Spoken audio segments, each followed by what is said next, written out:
আপনি হতাশ হবেন না। জীবন নিয়ে আর অভিযোগ থাকবে না। আপনি ভেঙে পড়বেন না। সব অভিযোগ, হতাশা দূর হয়ে যাবে। আমাদের জীবনে যত হতাশা, আমাদের জীবন নিয়ে যত অভিযোগ, আমাদের মনে যত কষ্ট, আমাদের হৃদয়ের ভেতরে যত অস্থিরতা, তার মূলে হচ্ছে এই সমস্যা যে আমরা ভুলেই গেছি আমরা পরীক্ষা দিতে আসছি। এই যে আমাদের জীবন, এই জীবনের জন্য বিপদ, আপদ, পরীক্ষা, স্ট্রাগল এটা অনিবার্য, এটা হবেই। বিপদ নাই, কষ্ট নাই, আপদ নাই, অনিশ্চয়তা নাই, স্ট্রাগল নাই, এমন কি কেউ আছে এখানে? কেউ কি হাত তুলে বলতে পারবেন যে হুজুর আমার জীবনে কোনো বিপদ নাই, অথবা আমার জীবনে কোনো দুঃখ নাই, কষ্ট নাই, কোনো স্ট্রাগল নাই, কোনো রিস্ক নাই? এরকম সৌভাগ্যবান কেউ আছেন এখানে? তাহলে জীবনের জন্য পরীক্ষা এটা অনস্বীকার্য, হবেই হবে পরীক্ষা। পৃথিবীর জীবনটাই এমন, এভাবেই এই লাইফকে ডিজাইন করা হয়েছে। পরীক্ষা থাকবে, এখানে বিপদ থাকবে, এগুলো উত্তীর্ণ হয়ে আপনাকে যেতে হবে। চিরসুখ চিরশান্তি এটাই পৃথিবীতে হয় না। চিরসুখ এবং চিরশান্তির জায়গা হচ্ছে জান্নাত। চিরসুখ এবং চিরশান্তি কোথায়? এটা জান্নাতের বৈশিষ্ট্য। চিরসুখ চিরশান্তি, টেনশন নাই, ঝামেলা নাই, পরীক্ষা নাই, বিপদ নাই, রিস্ক নাই, স্ট্রাগল নাই। এটা হচ্ছে দ্য ফিচার্স অফ জান্নাত, জান্নাতের ফিচার। কিন্তু সমস্যা বাদে তখন যখন জান্নাতের ফিচার আমরা দুনিয়ায় খুঁজি। যেটা পাবো আমরা জান্নাতে, এটা খুঁজি কোথায়? এই তখনই সমস্যা বাদে। And this is the main problem. এটাই বড় সমস্যা। এই সমস্যার সমাধান কোথায়, এটা নিয়ে আজকে আমি কিছু কথা অ্যাড্রেস করবেন ইনশাআল্লাহ। তো তাহলে আসুন শুনি জান্নাতের ফিচার কি। জান্নাতের কমন একটা ফিচার হচ্ছে জান্নাতে there will be no sickness in paradise. জান্নাতে কোনো অসুস্থতা থাকবে না, চিরসুস্থ। সুবহানাল্লাহ পড়েন। চিরসুস্থ, চিরসবল, কেউ অসুস্থ হবে না জান্নাতে। জান্নাত হবে অ্যান্টি এইজিং, জান্নাতে বয়স বাড়বে না কারো। চিরযৌবনা, চিরযুবক, অ্যান্টি এজিং। আপনারা জানেন যে বর্তমান পৃথিবীতে অ্যান্টি এজিং ক্রিম পাওয়া যায় না? ক্রিম, কথা বুঝতেছেন? অ্যান্টি এজিং ক্রিম পাওয়া যায়। তারা বলে এই ক্রিম মাখলে চামড়ায় ভাঁজ পড়ে না। এটার দাম দাম আছে কিন্তু অনেক। অ্যান্টি এজিং ক্রিম লাগায়, শ্যাম্পু ইউজ করে, অ্যান্টি এজিং অয়েল আছে, এটা দিলে নাকি চামড়ায় ভাঁজ পড়ে। ইভেন ভারতের অনেক বড় একজন ব্যবসায়ী মুকেশ আম্বানি, নাম শুনছেন? যে তার ছেলের বিয়ে হয়ে গেল। তো এই মুকেশ আম্বানির স্ত্রী নীতা আম্বানি, সে কিছুদিন আগে এক বটল গোল্ড ওয়াটার খেয়েছে, gold water, and it's cost $60,000। $60,000 দাম এক বোতল গোল্ড ওয়াটারে। কেন? ফর অ্যান্টি এজিং, যাতে বয়সের ছাপ গালে না আপনাকে। এখন বলেন, এভাবে কি আমাদের বয়সকে ধরে রাখা সম্ভব এই পৃথিবীতে? সম্ভব না, কারণ এই ফিচারটা দুনিয়ার ফিচার না, এটা জান্নাতের ফিচার। সুবহানাল্লাহ পড়েন। তাহলে জান্নাতে কেউ অসুস্থ হবে না। জান্নাত হবে চির যৌবন, চির যৌবনা। ওখানে আমরা যুবক থাকবো। প্রত্যেকে 33 বছরের যুবক যুবতী হয়ে জান্নাতে ঢুকবো। বিষ্ণু ইসলাম বলেন, আহলুল জান্নাতি জুরদা ওয়া মুরদা ওয়া আবনাউ সালাসিন ওয়া সালাসিন। জান্নাতে যারা যাবে শুভ্র দাড়িবিহীন, প্রত্যেকে হবে 33 বছর বয়সের। ওই যে 33 বছর বয়সে একবার ঢুকলেন আর বয়স বাড়বে না, ওইটাই চিরকাল ওই বয়স পাবে। জান্নাতের আরেকটা ফিচার হচ্ছে নো ফ্রাস্ট্রেশন, কোনো চিন্তা নাই, দুশ্চিন্তা নাই, হাইপার টেনশন নাই, সজীব প্রাণবন্ত। সুবহানাল্লাহ। জান্নাতের আরেকটা ফিচার হচ্ছে there is no expiry date in জান্নাত। এক্সপায়ারি ডেট আছে? জান্নাতে যে ঢুকবো 7 দিনের জন্য চেক ইন, নাকি চেক ইন কয় দিনের জন্য? 7 দিন 10 দিন পরে চেক আউট করে ফেলবে এরকম? নো এক্সপায়ারি ডেট, আজীবন। একবার এন্ট্রি পেলে বের হওয়া টেনশন নাই। আল্লাহু আকবার। তাহলে no expiry date, rather it's eternally, আজীবন থাকবেন, খালিদিনা ফিহা, চিরকাল থাকবেন। এবং জান্নাতের সবচেয়ে গুরুত্বপূর্ণ ফিচার হচ্ছে there will be no death in জান্নাত। জান্নাতে আপনার আর মৃত্যু হবে, মৃত্যুর বিদায় হবে, তার মানে আপনি অমর হবেন। তাহলে আপনি চির সুস্থ, চির সবল হবেন জান্নাতে, চির যুবক থাকবেন, প্রাণবন্ত থাকবেন, আপনি অমর হবেন, আপনি জান্নাতে মরবেন না। জান্নাতীরা যখন জান্নাতে যাবে ফেরেশতারা ডেকে বলবে, ইয়া আহলাল জান্নাতে ইন্না লাকুম আন তাসিফু ফালা তাসকামু আবাদা। জান্নাতীরা চিরকাল সুস্থ থাকবা, অসুস্থ হবা। ইন্না লাকুম আন তাশিব্বু ফালা তাহরামু আবাদা। তোমরা শাবাব থাকবা, বুড়া হবা না। ওয়া ইন্না লাকুম আন তাহিয়াউ ফালা তামুতু আবাদা। চিরকাল বেঁচে থাকবা, মরবা না। এবং সেদিন জান্নাতে মৃত্যু দেয়া হবে, মৃত্যু দেয়া হবে। ইউতাল মাউতু বিকাবশিন আমলাহ। একটা ছাগলের আকৃতিতে মৃত্যুকে আনা হবে। ফায়ুযবাকুল মাউত, মৃত্যুকে জবাই দেয়া হবে। এবার জান্নাতীরা তাকিয়ে থাকবে, ফেরেশতারা বলবে, ইয়া আহলাল জান্নাতি খুলুদুন ফালা মাউত। এ জান্নাতীরা চিরকাল এই জান্নাতে থাকবে। তাহলে জান্নাতের ফিচার পাইছেন? এখন কোন বোকা যদি এই ফিচার দুনিয়ায় খোঁজে, পাবে? পাবে না, কারণ দুনিয়ার ফিচার আলাদা। দুনিয়ার ফিচার কি?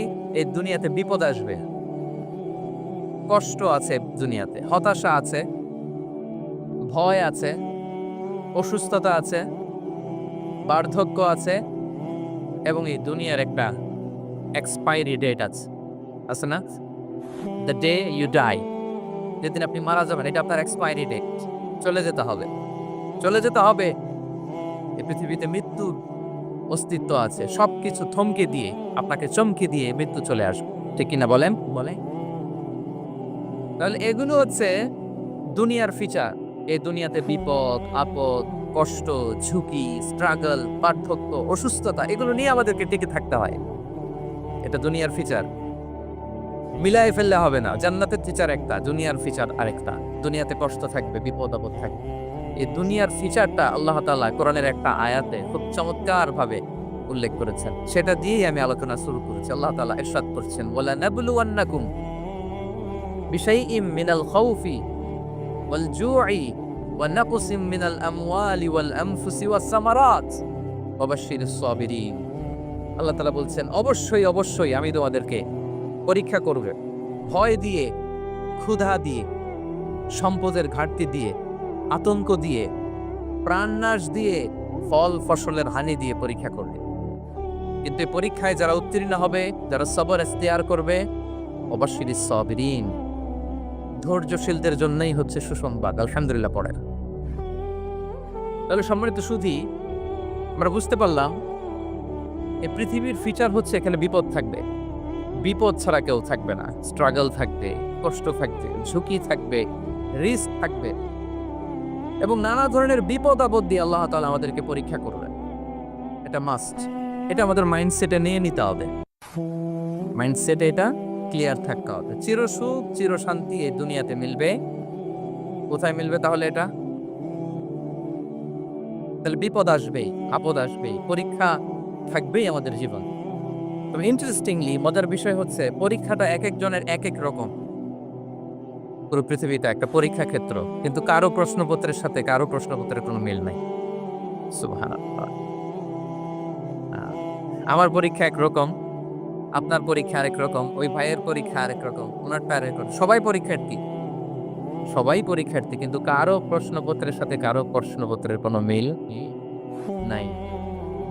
কারো জন্য পরীক্ষা হচ্ছে সে খুব অসুস্থ, প্রচন্ড অসুস্থতা, তার জন্য পরীক্ষা। ক্যান্সারের রোগী, দুরারোগ্য ব্যাধি, ডক্টর বলছে 4th স্টেজে চলে আসছে, কয়েক মাস বাঁচতে পারে, এটা তার জন্য পরীক্ষা। আবার কারো দেখবেন যে খুব একটা অসুস্থতা নাই, অসুস্থতার ঝামেলা নাই, কিন্তু তার দারিদ্রতা আছে, তার আর্থিক অনটন, এটা তার জন্য পরীক্ষা। আবার কারো দেখবেন অসুস্থতাও নাই, দারিদ্রতাও নাই, তার দাম্পত্য জীবনের সমস্যা আছে না নাই? অনেকের দেখবেন এগুলো কোনোটাই সমস্যা না, তার ছেলে কথা শোনে না, মাদকাসক্ত, মাদকাসক্ত, রিহ্যাবে পাঠায়, আবার আসে, আবার গাঁজা খাওয়া শুরু করে, আছে না নাই বলেন? দেখেন তার পরীক্ষাটা আবার আলাদা। অনেকের দেখবেন মেয়ে বাবার কথা শোনে না। আবার অনেকের দেখবেন যে ব্যবসায় সমস্যা, লসের পর লস, লাভ উঠাতে পারে না, তাহলে পরীক্ষা ছাড়া, বিপদ আপদ ছাড়া এই দুনিয়াতে কেউ নাই, কেউ নাই প্রিয় ভাইরা। এটা আমাদের মাথায় রাখতে হবে। পরীক্ষা আপনাকে দিতেই হবে, পরীক্ষা দিয়ে দিয়ে নিজেকে প্রমাণ করতে হবে।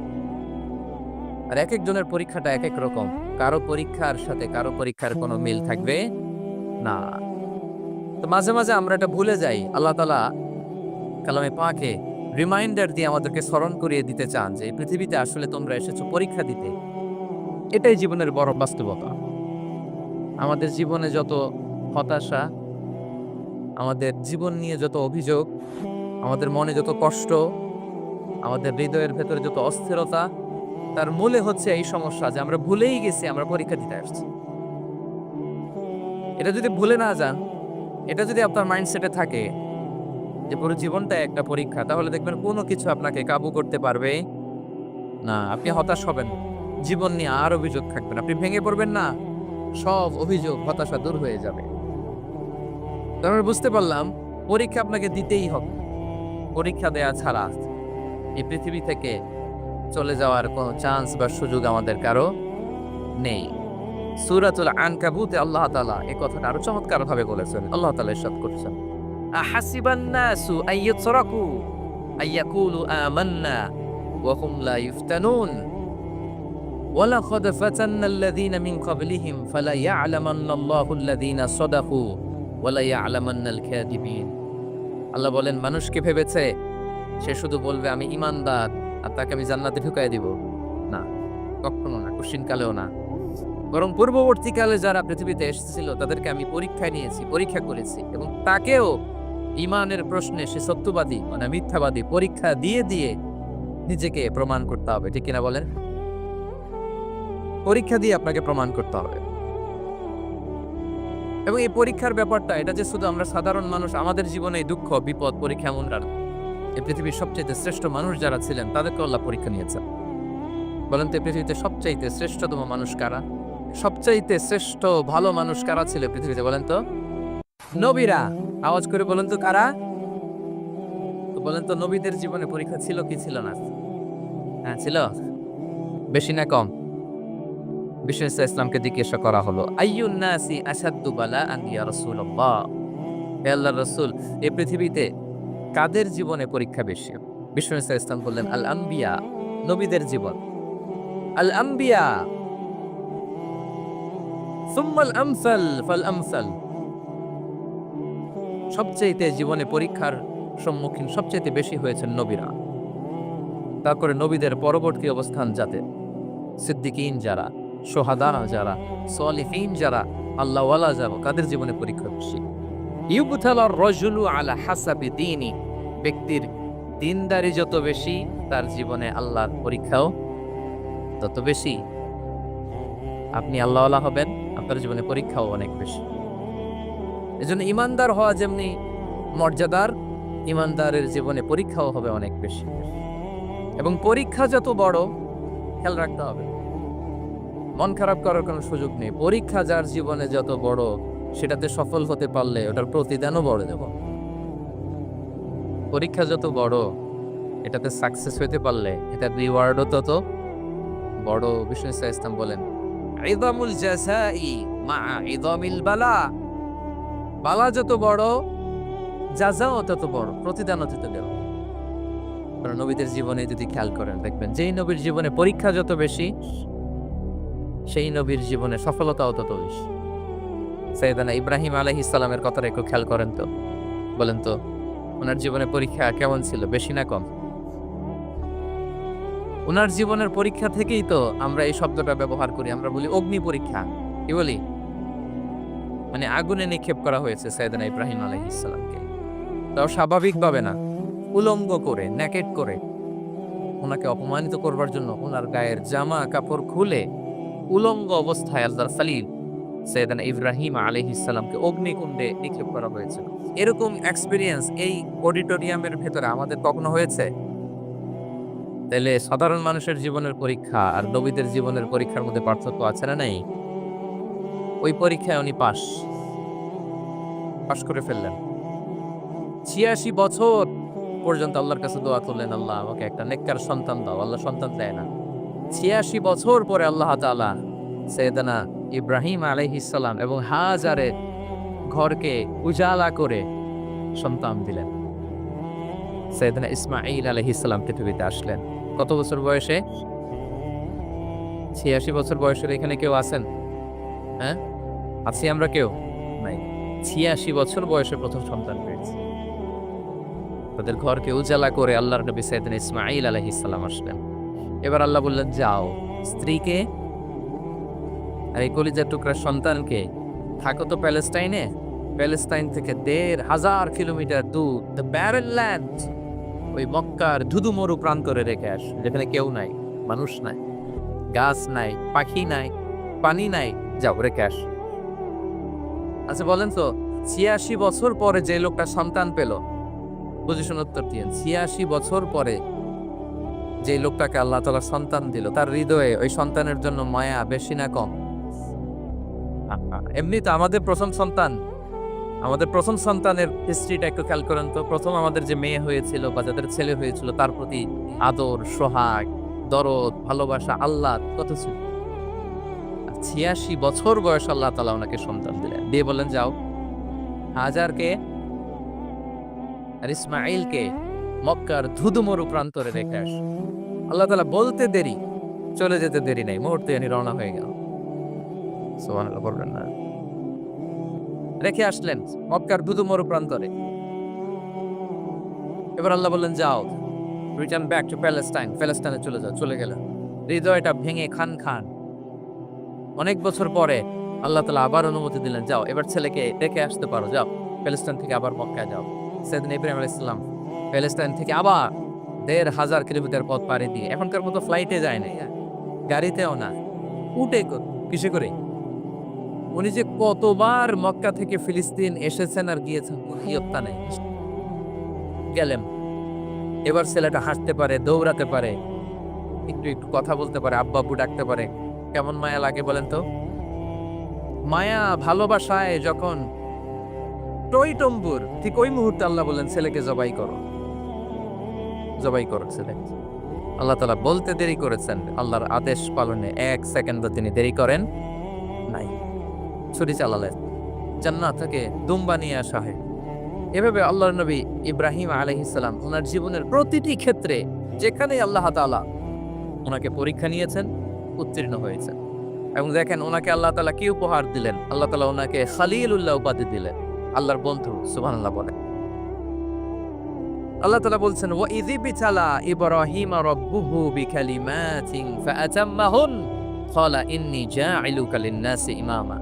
আল্লাহ অনেকগুলো পরীক্ষা নিয়েছিলেন সাইয়েদনা ইব্রাহিম আলাইহিস সালাম, প্রতিটা পরীক্ষায় সাকসেসফুলি পাস করেছেন, গোল্ডেন এ প্লাস। আল্লাহ বলেন, ইন্নী জাঈলুকা লিন-নাসি ইমামা, I'm gonna make you the leader for the entire human being. I'm gonna appoint you as a leader for the entire universe. গোটা বিশ্বের জন্য, গোটা মানবতার জন্য আমি তোমাকে লিডার বানিয়ে দিলাম। ইযমুল জাযাই মা ইযমিল বালা। পরীক্ষা যত বড়, ওই পরীক্ষায় পাস করলে ওইটা ফলাফল ও প্রতিদানও বড়। তাহলে দেখেন প্রিয় ভাইয়েরা, সাইয়েদনা ইব্রাহিম আলাইহিস সালামের জীবনে পরীক্ষার কোনো শেষ ছিল না। আমি আপনি কোথায়? আল্লাহর খলিলের জীবনে যদি এত পরীক্ষা থাকতে পারে, আমি আপনি কোথায় বলেন তো? এবার বলেন, সাইয়েদনা মূসা আলাইহিস সালাম, ওনার জীবনে তো কোনো পরীক্ষার ছিল না। গুণে শেষ করতে পারবেন? জন্মটাই তো হয়েছে পরীক্ষার মধ্য দিয়ে। মিশরের ছেলে সন্তান হইলে ফেরাউন বলছে জবাই করো। ওনার মা এরকম সিন্ধুকে করে ভাসায় দিলেন নীল নদীতে। আল্লাহু আকবার! কি একটা রোমাঞ্চকর পরিস্থিতির মধ্য দিয়ে আল্লাহ তাআলা ওনাকে বাঁচালেন। জন্মই হয়েছে পরীক্ষার। বড় হইলেন, ফেরাউনের ভয়ে দেশ ত্যাগ করলেন, মিশর থেকে মাদিয়ান। আবার আল্লাহর আদেশে যখন ফিরে আসলেন, আবার ফেরাউনের সাথে তর্ক বিতর্ক, যুদ্ধ। একটা রাত আল্লাহ নবী মূসা আলাইহিস সালাম শান্তি মতো মিশরে ঘুমাতে পারেনি। একটা রাত শেষ পর্যন্ত এই ফেরাউন মূসা আলাইহিস সালামকে ধাওয়া করেছে। ফেরাউনের ধ্বংসের আগ পর্যন্ত সে মূসা আলাইহিস সালামকে ধাওয়া করেছে। তার মানে মূসা আলাইহিস সালাম এই বিপদ আপদ পরীক্ষা এগুলো থেকে মুক্তি পান নাই। এবার বলেন ঈসা আলাইহিস সালামের কথা, ওনার জীবনে তো পরীক্ষা ছিল না। কি পরীক্ষা ছিল? হ্যাঁ, আল্লাহু আকবার। Same scenario, goes to the biography of every messenger in the world. সব নবীর ক্ষেত্রে একই ঘটনা ঘটেছে। সাইয়েদনা ঈসা আলাইহিস সালাম দাওয়াত যখন দিলেন, ওনার বিরোধিতা শুরু হলো, ওনাকে হত্যার ষড়যন্ত্র হলো, ইভেন কি ওনাকে মারার জন্য বনি ইসরায়েলেরা উদ্ধত হলো, জানে বাঁচবার জন্য পালালেন, এক ঘরে ঢুকলেন, চারদিক দিয়ে ঘেরাও করলো, উনি দরজা জানালা লাগাই দিলেন। ওরা বললো একজন দরজা ভেঙে জানালা ভেঙে ভিতরে ঢুকে দেখো বেটা ঈসা কি করে। একজন ভিতরে ঢুকছে, ঢুকার সাথে সাথে বল রাফাআহুল্লাহু ইলাইহি, আল্লাহ তাআলা ঈসা আলাইহিস সালামকে উপরে উঠায় নেয়। আর যেই লোকটাকে তারা ভিতরে ঢুকালো তার চেহারাকে আল্লাহ তাআলা ঈসা আলাইহিস সালামের চেহারার মতো করে দিল। এবার তার বাইরের সাথীরা বলে ঘটনা কি, বেটা ঈসাও বেরোয় না, আমাদের লোকটাও বেরোয় না, সবাই ঢুক। দরজা ভেঙে ভেতরে ঢুকে দেখে ঈসা দাঁড়ায় আছে। বলেন তো এটা ঈসা না মিসা? এটা কি আসল ঈসা? ওমা কতালু ওমা সলাবু ওয়ালাকিন শুব্বিহা লাহুম। আল্লাহ বলে তোমরা আমার নবী ঈসাকে হত্যাও করতে পারো নাই, শুলেও চড়াতে পারো নাই, আমি সেফটি সিকিউরিটি দিয়ে আমার নবী ঈসা আলাইহিস সালামকে আকাশে তুলে নিয়েছি। তাহলে ওনার জীবনও পরীক্ষার শেষ ছিল না। এবার যদি আমরা বিশ্বনবী সাল্লাল্লাহু আলাইহি ওয়াসাল্লামের জীবনের দিকে তাকাই, ওনার জীবনটা দেখেন তো। আমাদের প্রিয় নবী বিশ্বনবী মুহাম্মদুর রাসূলুল্লাহ সাল্লাল্লাহু আলাইহি ওয়াসাল্লাম, ওনার জীবনে কি স্ট্রাগল ছিল? স্ট্রাগল মাক্কি জীবনের কথা যদি একটু খেয়াল করেন, দেখেন তো 3 বছর শিয়াবে আবি তালেবে জেল কেটেছেন, না খেয়েছিলেন। ওনার বংশের লোকেরা প্রথমে ছাগল খেয়েছে, ছাগলগুলো যখন শেষ, ছাগলের চামড়াগুলো শুকিয়ে ওইটা খাইছে। গাছের পাতা ছাল এগুলো খেয়ে খাবারের অভাবে বেহুশ হয়ে পড়ে থাকতো কারা। না খেয়ে কয়দিন ছিলেন আপনি? আমি কয়দিন ছিলাম না খেয়ে? মনেই তো পড়ে না, না খেয়েছিলাম কিনা কোনোদিন। এ হচ্ছে মাক্কি জীবন। মেন্টালি প্রেসার দেয়া হয়েছে। বিশ্বনবীর চাচা আবুল আহাব তার 2 ছেলে উতবা আর উতাইবা, এদের সাথে বিয়ে দিয়েছিলেন 2 মেয়ের। যখন দাওয়াত দেওয়া শুরু করলেন 2 মেয়েকে ডিভোর্স দিয়ে দিল। দেখেন একটা বাবার জন্য প্রাপ্তবয়স্কা মেয়েকে যখন উঠায় নেওয়ার আগে ডিভোর্স দেয়, তার মানসিক অবস্থাটা কেমন থাকে বলেন? মেন্টালি প্রেসারাইজ করা হয়েছে, ফিজিক্যালি অ্যারেস্ট করা হয়েছে। বিষ্ণু ইসলাম যখন নামাজে দাঁড়াতেন, কোটের পচা নারী ভুড়ি বিষ্ণুনবীর কাঁধে চাপিয়ে দেওয়া হতো। আপনার জীবনে এরকম ঘটছে কখনো? আপনি নামাজ করতেছেন, কোটের পচা নারী ভুড়ি আপনার কাঁধে চাপিয়ে দেওয়া হয়েছে? কয়দিন হয়েছে এরকম? কয়দিন হয়েছে?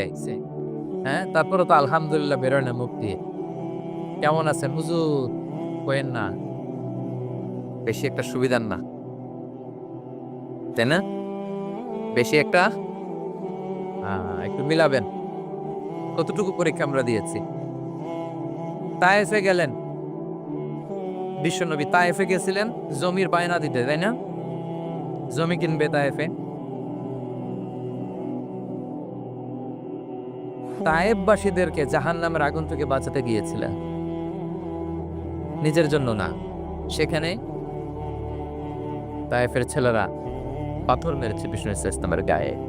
এত শুভ্র দেহ ছিল, চেহারা ছিল, বিষ্ণুনবীর গা দিয়ে ঝরঝর করে রক্ত ঝরেছে। ফিজিক্যাল হ্যারাসমেন্টের শিকার হয়েছেন বিষ্ণু ইসলাম। যখন যেদিন বিষ্ণু ইসলামকে হত্যার ষড়যন্ত্র করা হলো, আল্লাহ তাআলার আদেশে তিনি মক্কা থেকে মদিনা হিজরত করলেন। মদিনাতে যে একটা রাত, 7ম হিজরির আগ পর্যন্ত শান্তিতে ঘুমাতে পারেন নাই। 3 দিকে 3 ইহুদি বসতি, বনু কাইনুকা, বনু নদীর, বনু কুরাইজা। খাওয়ার মধ্যে বিষ মিশিয়ে দেয়া হয়েছিল বিষ্ণু ইসলামের। বাজুর, খাসির বাজুর রান পছন্দ করতেন। এক ইহুদি মহিলা বিষ্ণু ইসলামের ওই রানের মধ্যে বিষ মিশিয়ে দিয়েছিল। ওই বিষের যন্ত্রণায় মৃত্যুর আগ পর্যন্ত বিষ্ণুনবী কাতরাতেন, এবং উনি ইন্তেকালের সময় ওই বিষের ব্যথা যন্ত্রণাতেই ইন্তেকাল করেছেন। বিষ্ণুনবীর ইন্তেকালটা শাহাদাতের ইন্তেকাল ছিল। বিষ্ণু ইসলাম বলেছেন, ওই যে খায়বার এলাকার ওই মহিলা যে আমার খাবারে বিষ মিশিয়েছিল, সেই বিষের যন্ত্রণা, বেদনা, কষ্ট আমি অনুভব করছি। খেয়ে না খেয়ে দিন প্রচারের কাজে নিজেকে দিয়েছ বিলিয়ে, তায়েফের কাফিরেরা চিনল না সে আলো, দুষ্ট ছেলেদের পিছু দিল লেলিয়ে। পাথরের আঘাতে ক্ষত বিক্ষত হয়ে সারা শরীর থেকে রক্ত ঝরে। হে রাসূল তোমাকে ভুলি আমি কেমন করে, হে রাসূল তোমাকে ভুলি আমি কেমন করে, হাজার ব্যথা বেদনার পরে ফিরে আসনি তুমি আপন ঘরে, দিনের আলো তুমি ছড়িয়ে দিতে চলে গেলে মদিনায় মক্কা ছেড়ে, হে রাসূল তোমাকে ভুলি আমি কেমন করে, হে রাসূল তোমাকে ভুলি আমি কেমন করে। ঠিক কিনা বলেন? একতারা শান্তির ঘুম তিনি দিতে পারেন নাই। প্রিয় ভাইয়েরা, তাহলে আমরা কি বুঝলাম? বিশ্বনবীর জীবনে পরীক্ষা ছিল কি ছিল না? আমাদের উপায় আছে? আমরা বাঁচতে পারবো এই বিপদ আপদ পরীক্ষা জঞ্জাল থেকে? বাঁচতে চাইলেও বাঁচতে পারবো? পারবো। ইমাম মালিক আলাইহি রাহমা নাম শুনেছেন? ইমাম মালিক, ওনার জ্ঞান থেকে লাখো লাখো মানুষ উপকৃত হয়েছে, কোটি কোটি মানুষ উপকৃত হয়েছে। মদিনার রাস্তায় রশি দিয়ে ওনাকে টেনে হিচড়ে এক এলাকা থেকে আরেক এলাকায় নিত জালেম বাদশারা। ইমাম মালিক আলাইহি রাহমা। ইমাম আহমদ ইবনে হাম্বল, উনাকে বেত্রাঘাত করা হতো, চাবুক দিয়ে পেটানো হতো। আমাদের মাযহাবের ইমাম আল ইমাম আল আযম আবু হানিফা আলাইহি রাহমা, ওনাকে কারাবন্দী করা হয়েছে। তার মানে দেখেন, যত বড় বড় স্কলার, যত বড় বড় মাশায়েখ, এমনকি আম্বিয়া আলাইহিমুস সালাম, ওনারাও পরীক্ষা বিপদ আপদ থেকে রেহাই পাইছে? তাহলে আপনি আর আমি পাবো? বলেন তো। তাহলে এটা আমাদের ব্রেইনে গেঁথে নিতে হবে যে জীবন মানেই এখানে বিপদ থাকবে, পরীক্ষা থাকবে, স্ট্রাগল করে করে আমাকে আগাতে হবে। কেউ আমার জন্য রেড কার্পেট বিছিয়ে রাখবে না। এই জীবনটা বড় জটিল। This is life, how it's design. এভাবেই পৃথিবীকে ডিজাইন করা হয়েছে। এখানে বিপদ আছে, কষ্ট আছে। এই পরীক্ষা দিয়ে দিয়ে আপনাকে উত্তীর্ণ হতে হবে। বুঝতে পেরেছেন প্রিয় ভাইয়েরা? নাও দ্য কোশ্চেন আরাইজ, এখন প্রশ্ন হচ্ছে, কেন আল্লাহ এই পরীক্ষা নেন? কেন? আল্লাহ তাআলা সূরা মুলকে বলেছেন, এই পৃথিবী সাজানোর, এই জীবন মৃত্যুর এই খেলা, এর উদ্দেশ্যটাকে আল্লাহ তাআলা স্পষ্ট করে বলেছেন। আল্লাযী খালাকাল মাউতা ওয়াল হায়াতা লিয়াবলুয়াকুম আইয়ুকুম আহসানু আমালা। জীবন মৃত্যু দিয়ে তোমাদের জীবনকে সাজানো হয়েছে এজন্য, যাতে করে তিনি তোমাদের পরীক্ষা করতে পারেন। কি করতে পারেন? তোমাদের মধ্যে কে সৎকর্মে অগ্রগামী, কে কাজে ভালো, আমলে ভালো, এটা দেখার জন্য। বেসিকলি আল্লাহর দেখার প্রয়োজন নাই, আমাদেরকে দেখানোর জন্য এই পরীক্ষার আয়োজন। আমি ভালো করবো না খারাপ করবো এটা আল্লাহ জানে না? তো ওনার পরীক্ষা করা লাগে কেন? কথা বলেন। আমি জান্নাতি না জাহান্নামী এটা আল্লাহ জানেন না? বেসিকলি